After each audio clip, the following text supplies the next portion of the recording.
আসসালামু আলাইকুম ওরহমতুল্লাহি ওবারাকাতুহু। সম্মানিত দর্শক শ্রোতা, পবিত্র মাহে রমজানের এই বরকতময় সময়ে আমরা আজকে সূরা ইখলাস নাজিলের ইতিহাস সম্পর্কে আলোচনা করব। সূরা ইখলাস মক্কাতুল মুকাররমায় অবতীর্ণ হয়েছে এবং সূরাতুল ইখলাসের মধ্যে 4টি আয়াতে কারিমা রয়েছে।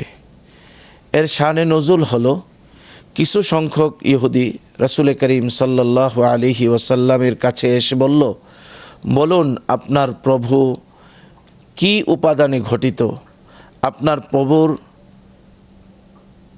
কথা তো তাওরাতে রয়েছে, বলুন তিনি কোন জাতীয়? তিনি কি স্বর্ণের তৈরি না রৌপ্যের তৈরি? তিনি কি তামার তৈরি নাকি দস্তার তৈরি? তিনি কি পানাহার করেন? তার পূর্ব উত্তরসূরি বা পরবর্তীতে তার কোনো উত্তরসূরি আছে কি না?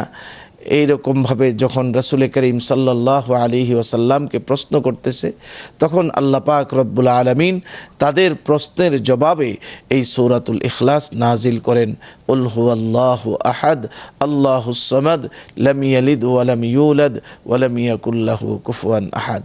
আল্লাহ তাআলা আমাদেরকে এই সূরা ইখলাসের ভিতরে যে একত্ববাদের কথা রয়েছে এই বিষয়টুকু বোঝার তৌফিক দান করুন।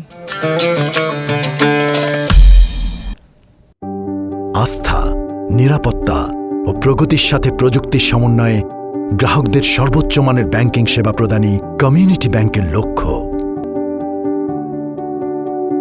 কমিউনিটি ব্যাংক, সবার ব্যাংক।